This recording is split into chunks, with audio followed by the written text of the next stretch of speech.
So how much are Shmee150's cars actually worth in November 2021? This is all his entire fleet as of today's date. So we're on sort of like the 1st of November 2021. And basically what I'm going to go through is I'm going to show the entire like retail price, what the car costs from new and what the cost is now, and basically compare the difference and obviously sum up the complete total. Now most of Tim's cars he's actually bought from new, but a few of the cars he's actually bought used.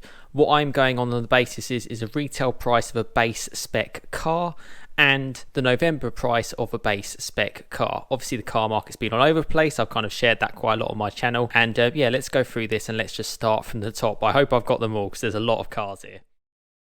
So let's go through all these cars and then we'll sort of sum up the differences and the total sort of after. So as you can see here, it's the McLaren Senna. Basically, there's not too many available. In fact, there's actually only about 3 or 4 available, with a few which were sort of like duplicate cars, if that makes sense. They range from basically almost like a brand new car at nearly £700,000, sort of towards sort of like a slightly higher miler towards sort of like £625,000. This is on Auto Trader in the UK, so sort of like a good, really good comparison, to be fair, of what cars are kind of marketed at. The McLaren Senna November price in 2021 is £600,000 in my opinion, and from a retail price, a base spec McLaren Senna is £750,000, which means the difference is a loss of £150,000.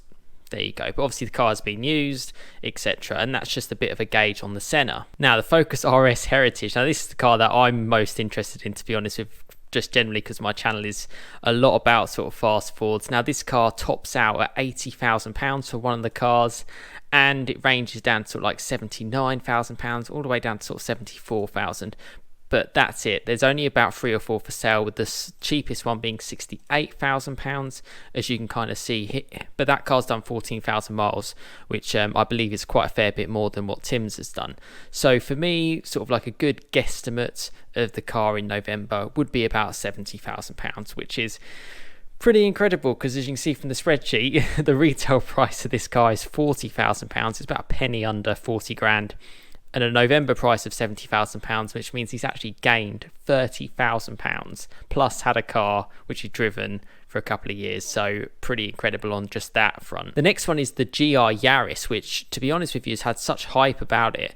And incredibly, there is a car up for £45,000. Now bear in mind, this is sort of like a low 30s car from new, and there's one up for 45 grand and there's another for 42,000. It's crazy. They're really, really, really highly priced for just a Yaris. Now the thing is that I've noticed there's actually 88 cars available on Auto Trader, so quite a few. And actually, when I sort of averaged it out and checked through them all, there was sort of some in like the high 30s, sort of mid 30s, and then obviously going into low 30s.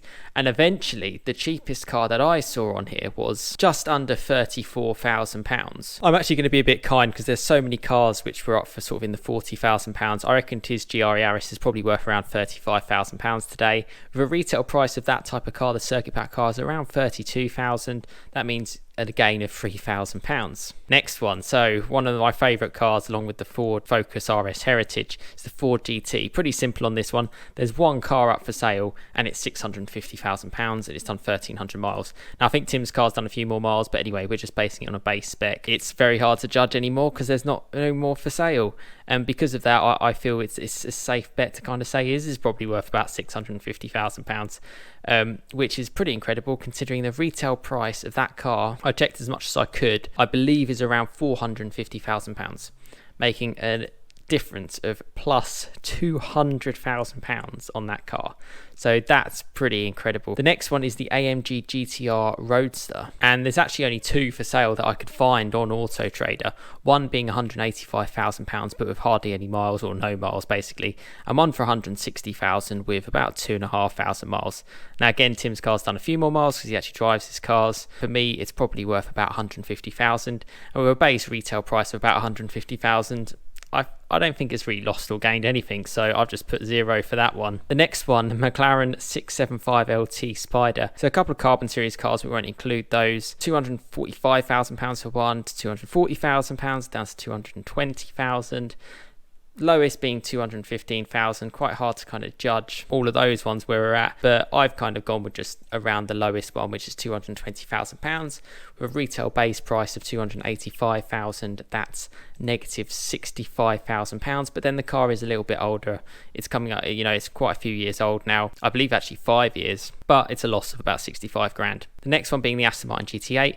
Again, a few cars for sale, sort of ranging from 170 to sort of 180,000, sort of in that ballpark with that kind of miles. Not too many actually, obviously for sale, being quite a limited car. In fact, I could only find 5. But based on that, I reckon it's got a November price of about £160,000 with the type of mileage Tim's done. Retail price, they're about 165,000 from base, which means it's probably down £5,000. Are you keeping up? Because I'm struggling. So the SLS Black Series. Now this is a really rare car. So I found one for sale which is right-hand drive, which Tim's car is left-hand drive, and that's one of 15, and it's £650,000. So I can't use that as a judge. But I did find a standard SLS for £315,000, and I was like, it's really hard to judge what a left-hand drive Black Series would be worth, but it's got to be about 300 grand. That's my kind of guesstimate on that side. That car new back, nearly 10 years ago, around 10 years ago now, was £230,000. So it's gone up by about 70,000. Now this car was bought used, so obviously those gains aren't really shown by Shmee150 or Tim. That's just the natural progression of the car itself if you had bought it from new. Next one is the AMG GT Black Series. Now these start at an amazing price of nearly £500,000, ranging to about £460,000. They're really, really expensive, these cars. Really surprising. I could only see 4 on Auto Trader, so very strong money. And for a car that had a retail price of £330,000, that's pretty good going. So for me, I reckon that car is comfortably worth about £400,000, which means there's a difference of a positive gain of £70,000. Next one, C63 Black Series. Again, a real hard car to find. Funny enough, the type of cars Tim seems to buy. Yeah, I could only find one Black Series for sale with 30,000 miles, which I believe is similar type of miles to what he's got, for 150 grand. So that's the only real basis I can kind of go on, really. And yeah, I think it's worth 150 grand in November. Retail price was 100 grand, so the difference is positive 50. Now that was quite a recent purchase, a used purchase from Tim. I don't know what he paid for it, so obviously I don't know the difference, but yeah, from a retail price back in 2012, that car's gone up by £50,000. The next one, the kind of daily driver, a G63. Now these cars are really, really expensive. Some are up to sort of like low 200s, some are sort of like high 180s, one for 170, and it's, again, the lowest one was sort of like 140, but then that one had done quite a few miles. So it was really, really hard for me to kind of judge this one because there were quite a few knocking about. But again, with all kind of the issues, it's a car that's probably comfortably worth at least £160,000. I've put £165,000 here. I think that's fair.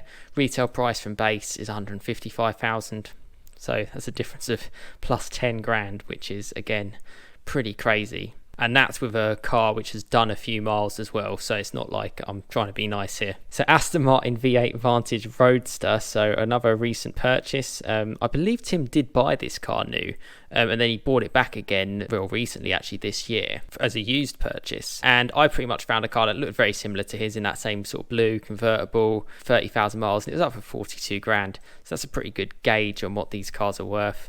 So I've sort of said 40 grand. That car new back in sort of like 2008 time was 90 grand. So it's lost 50 grand, but that's after such a large amount of time. Some of the gains, obviously, Tim hasn't seen from the difference, but he also hasn't seen some of the losses as well. So that's obviously how you kind of cancel these things out. So BMW M3 2021, I believe it's the G82. There's some cars up for 95,000, but I know it's brand spanking new, but I think they're a bit speculative. A couple in sort of like 90s or the high 80s. But as you kind of go through, there were some for sort of like the low 70s as well, one even below £70,000. There were actually a lot of cars for sale, which is why, the price would kind of fluctuate quite a lot on these M3s. Based on all of the ones that I kind of felt, and Tim's car's done a few miles, I reckon £65,000 in November is probably about right. Maybe I'm being a bit harsh on that one, but with a retail price of £75,000, that's a loss of £10,000. Next one, Lamborghini Huracan STO. Pretty simple, 2 cars up for sale on Auto Trader.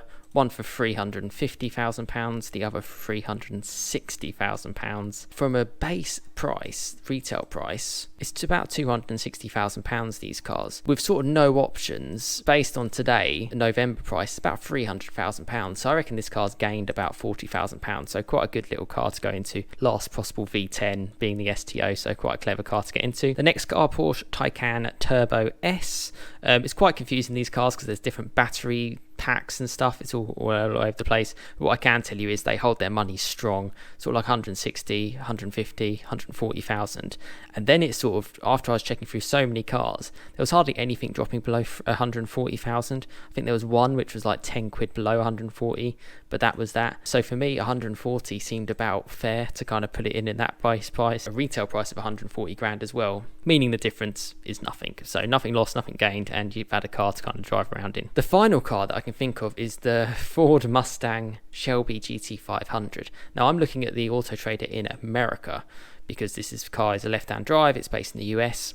And all these cars range from sort of like $130,000 to $120,000. Quite strong money, to be fair, these cars. And from new, they're actually only about sort of $73,000. That was from what my sort of research from Google basically told me. And in UK British pounds, for me, a UK price for that car is £85,000, or a retail price of £51,000. The difference to that is plus £34,000. Now that's one of the harder ones that I couldn't really work out as well, similar to the other left-hand drive car, the SLS AMG Black Series, but that's just my gauge. Now the main part that I'm really keen to share is that the total November price of all these cars is £3.53 million, and in USDs that's $4.867 million.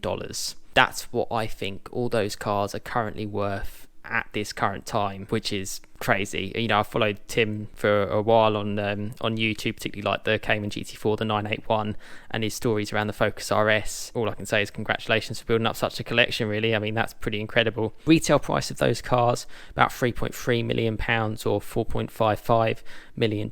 So obviously those cars have actually gone up overall, which is very good. Very, very good, to be fair, because it's obviously quite hard. Difference between new and November price is a positive £227,000 or $313,000. Now these are just my little guesstimates and gauges based on November prices. Please let me know in the comments if you think there's any sort of way off differences that I've missed, and I can potentially correct them for next time. But it's something I really wanted to go through just randomly. I hope you find it useful. I think actually from going through this, I truly understand how hard this guy has worked to get to where he is today, and to be able to build a business around your passion of cars. There's no other industry where having £3.5 million worth of cars is going to make sense, and he's made that work. So all I can say is massive congratulations, and what a collection. And Tim, or if any of your team are watching, let me know if I'm well out on the numbers. Hopefully it's a good guesstimate, and certainly an impressive number. For me, the highlights of the two cars that I personally like, Ford GT, which funnily enough has gone up the most, and the Focus RS Heritage, which has also gone up. I'm a big Fast Ford fan, so there you go. That's my favourite. Let me know your thoughts in the comments below, and give this video a like if you want to see me to do this again. Prices are fluctuating all over the place. November, December, January, car prices tend to be at their lowest, being the winter months. So it'll be interesting to see if this changes over the coming months or so.